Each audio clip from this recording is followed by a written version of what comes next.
In today's video, I'm going to teach you how to fix Steam game no license found error. If you're seeing this message in Steam, it usually means Steam is having trouble confirming that your account has access to the game. The good news is that in many cases, this can be fixed with a few simple checks inside your Steam account. I'll walk you through the process clearly so you can follow along at your own pace. First, verify the game files. Open Steam and go to your library. Find the game that's showing the no license found error, then right-click on it and select Properties. From there, go to the Installed Files section and click Verify Integrity of Game Files. This check makes sure the game's local files are complete and not damaged. If something is missing or corrupted, Steam will automatically repair or replace it.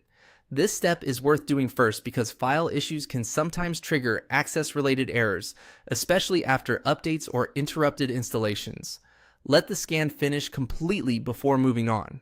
Next, check the purchase status of the game. In Steam, go to your account details, then select View Purchase History.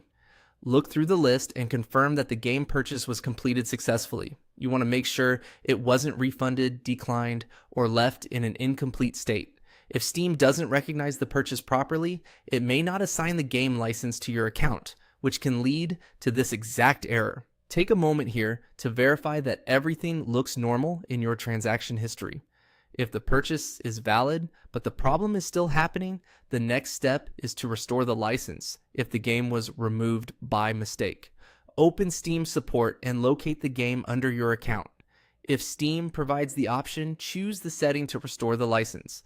This can help if the game was accidentally removed from the account, or if there was a licensing issue on Steam's side. Not every game will show this option, but if it appears, it's definitely worth trying. After completing these steps, give Steam a moment to update the account status and then try launching the game again. In many cases, one of these methods is enough to resolve the no license found error and get you back into the game quickly. If you follow these checks carefully, you'll be covering the most common causes of this issue in a safe and straightforward way. Thanks for watching, and I hope this helps you fix the problem.